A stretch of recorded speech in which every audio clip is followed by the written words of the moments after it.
ang online seller ngang ito.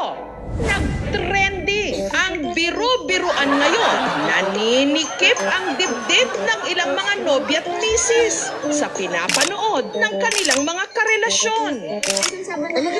Sapatos! Katulad na lang ng babaeng ito na nung nahuling nanonood ng live ang kanyang jowa, nakatikim ito sa kanya ng batok.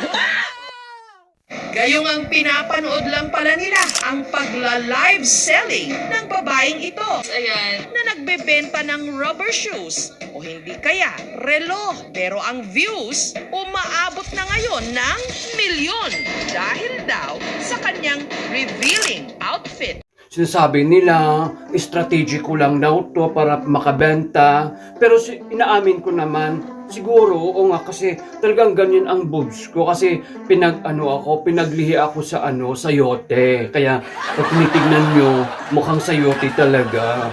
Pero totoo yan, hindi yan fake.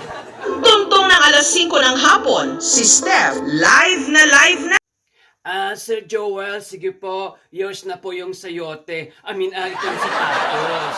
Pero aminado si Steph, marami nga ang nagmamine sa kanyang mga ibinibenta. Pero marami rin daw ang nambabastos. Sa nang bastusan dito, ano po yung hugis sayote? Basta ang alam ko, binibenta ko itong shoes, tapos itong relo. Ayan, napamay na kayo ng shoes. Marami pa akong supply, hindi yung sayote ang minamine. Yung wala akong sayote. Ito original ko yan. Sige na po, pamay na po. Ano, tumalon? Gusto mo akong tumalon? Sige, tumalon. Ayan, Diba, jumujog pa? Lumilindol pa. Diba? Maraming salamat po sa mga viewers po natin. Maraming salamat po.